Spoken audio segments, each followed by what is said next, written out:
All right, so starting chapter 7 today. 7.1, we're doing areas of rectangles, parallelograms, and triangles. Tomorrow you get to do areas of like rhombi and kites and things tomorrow. So first of all, our objectives, we're going to state and apply some area postulates. 2, we're going to apply the formulas for the areas of rectangles, parallelograms, and triangles.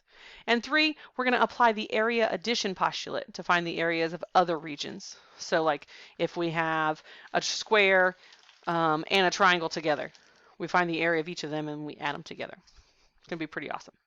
All right, so first of all, area you know, but it's just the number of square units needed to cover a region. But remember, they're always square units. I got to get my pen. Square units. Do you mean units squared? Units squared, either way. Yes. All right, 2 postulates we're going to start with. First of all is our area postulate. Okay.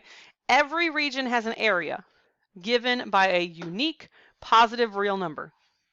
This is not one you're going to use on a proof, right? Like, this is probably pretty self-explanatory, like every region has an area.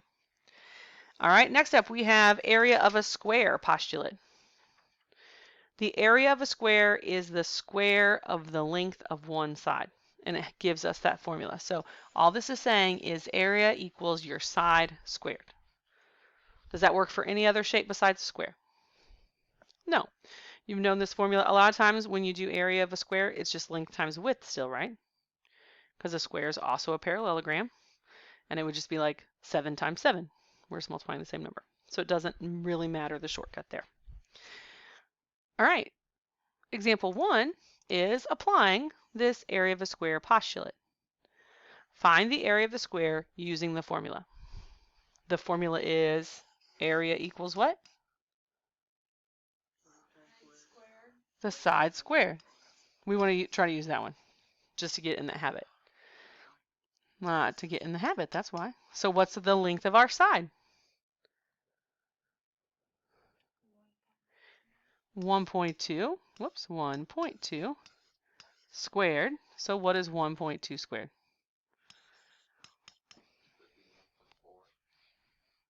1.4, not 1.4. Because if you thought about this as, like, what's 12 times 12? 1.44. Okay, it's 144, and then we have our 2 decimals. So yeah, it'd be 1.44 units, or no, not units in this case. Back up. What is our unit of measurement? Huh? M, meters. Okay, so it'd be meters squared. Oh, we're gonna have to make sure we find the right measurement too. You'll have to make sure you find the right measurement. You're gonna correct us wrong. Well, of course I am. Well, I don't know if we just, because like last year, if we didn't say like the exact measurement, if we just did one like if we did 1.44 as like area equals 1.44, count. But if we were going to do the measurement, we had to do the correct one. You have to do a measurement. Yeah, you have to put the unit squared because we'll get into volume later and you have to have the unit cubed. Yes. All right, then let me go ahead and clear this so we can move up and do the rest of it together. All right, so then we have 2 more postulates. Okay, the area addition postulate says if the interiors of 2 regions do not intersect, so they're side by side, then the area of their union, putting them together, is the sum of their areas. So I have this picture down here. Let's look at it.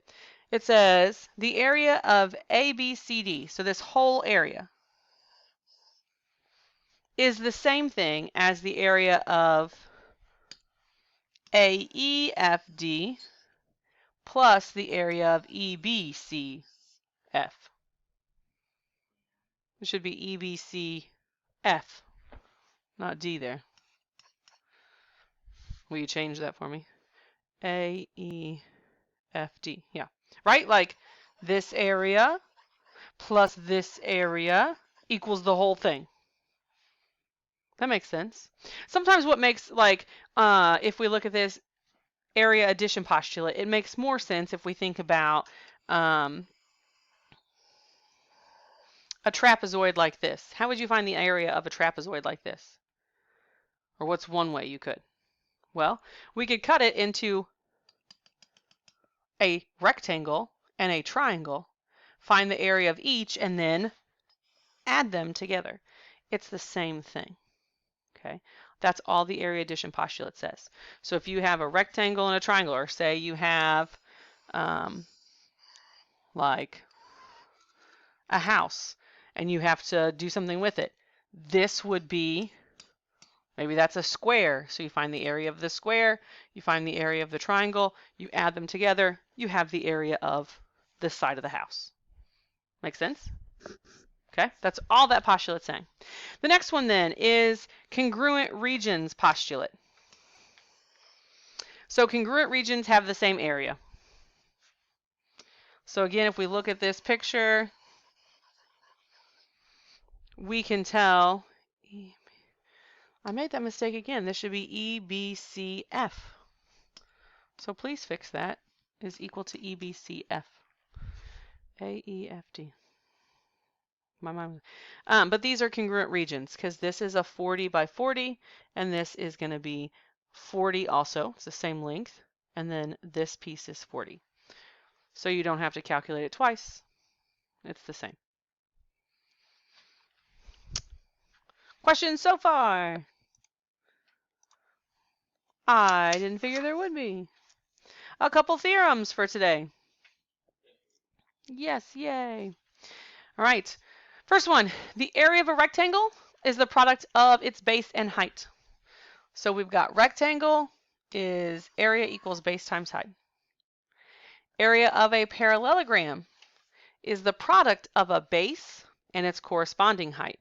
So it's the same formula. Base times height, except the height, right, has to be perpendicular to the base. It can't be that diagonal side. Next theorem, the area of a triangle is 1/2 the product of its base and height. So area equals 1/2 base times height. These are all formulas you know, right? It's like score. It's an easy day in geometry, right? No? What? Yes. All right, so let's work on examples 2, 3, and then 4 using these formulas. So 2, find the area of parallelogram ABCD. Well, what's the formula for area? A equals BH. So we're starting with that theorem that we know. Okay, so what is our base length?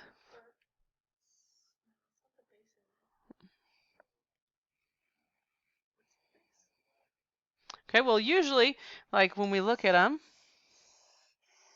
our base is here and our height. So what? So 25 is our base. Good. And what's our height? Not the 13. What does that say? 10. I thought it was 0. It does look like 0. It does kind of, because your base and your height, okay, they always are perpendicular. So you're looking for that perpendicular intersection to know which one is which. So the area is what?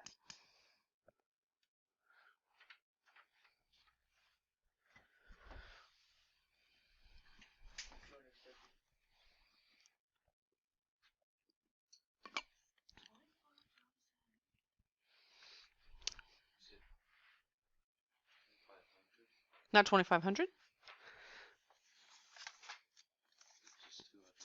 Just 250. Yeah. I was like, I thought you said that, but then it was very quiet, and so I was just waiting for somebody to repeat it. Okay, 250 what? Inches what? Square. Okay, there we go. Inches squared. All right, example 3. Find the height of triangle XYZ if it has an area, of 54 feet squared. So what's the formula? What's the formula for the area? Okay, so A equals 1/2 base times height. But this time we're finding the height, right? That's fun. So what numbers are we going to put in where here? So 54, right? Because area, we don't, right? Area is 54. So we're going to have 54 equals 1/2 12H. Good.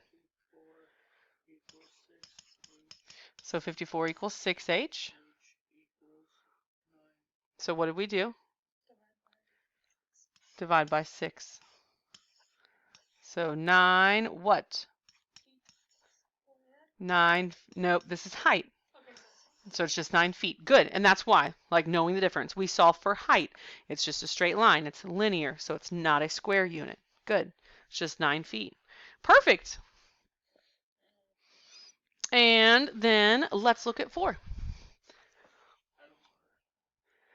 I know, it's kind of barely there. I'm going to move it up a little bit. All right, 4 is that area addition postulate. Okay. Find the area of the siding needed to cover the back of the building. All right. What? So what? That's the back of the building. So we want to know how much siding, the area of the siding needed. So what shapes do you see? Can you just do like Squares and triangles? I don't see squares. The little windows aren't even a square. Look at that, because the window is a 4 foot by 3 foot. What was it? Rectangle. Okay. Are you able to do 12 times 27? Okay, so the area of, so let's do our rectangle first. I'm just going to draw a picture here. So area equals base times height. So area equals 12 times 27. Yep. Which is what? 324. 344? No, I'm kidding. Oh, okay. I was like, do you have that?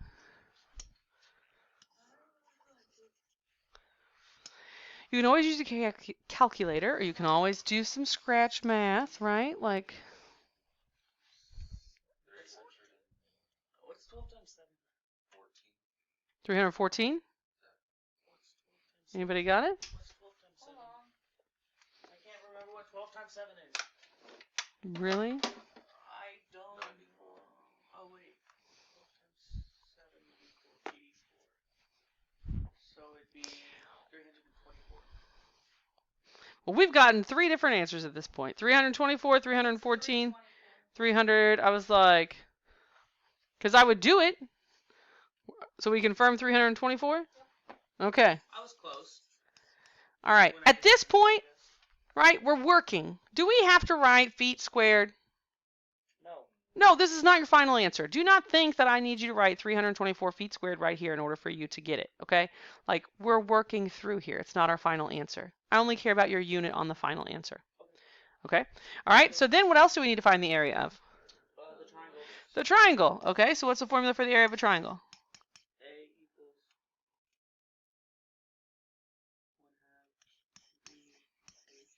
1/2 BH. Okay, A equals 1/2 BH. So our area equals 1/2. What's the base of your triangle? 27. 27. It's the same, right? The same length all the way across that building at the top and the bottom. And then 8. So half 27 would be... I would do half of 8, so you don't end up with a decimal. But you can't do that. You can multiply in any order. 4. So it'd be 4, and then 4 times 27. 108. Anybody confirm 108?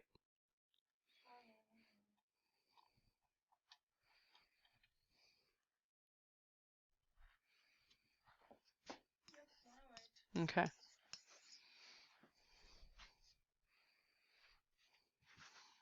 Okay, so are we ready to add them? So you add those together, and then you go to the next step. Okay. So what's the next step? You add those together. Oh, okay, we add those together. All right, so let's add them. Well, my eraser's not going to work, so let's add them together. Okay, so 324 plus 108, right? This is the shape here of the area, equals how much? 438. Not 438. Yes. 432. That's what I said. Oh. 438. Oh. Okay, so 432. I have it wrote down as 430. 432. I don't know why I'm saying that. Okay. Are we done? No. Oh. So now you do the area for the little two. For the windows? For the little window. Ah, nice. And then you do like that. You do area equals base times height in parentheses, and then 4. Okay, and so there's 4 of them. Not the square, power of 4. All right, not to the power 4. Yeah. Not to the power 4. Yeah. Not to the power 4. Times 4. Yeah. Not to the power 4. Oh. Okay, so yeah, so now we need to find the area of the windows and subtract that. I like it.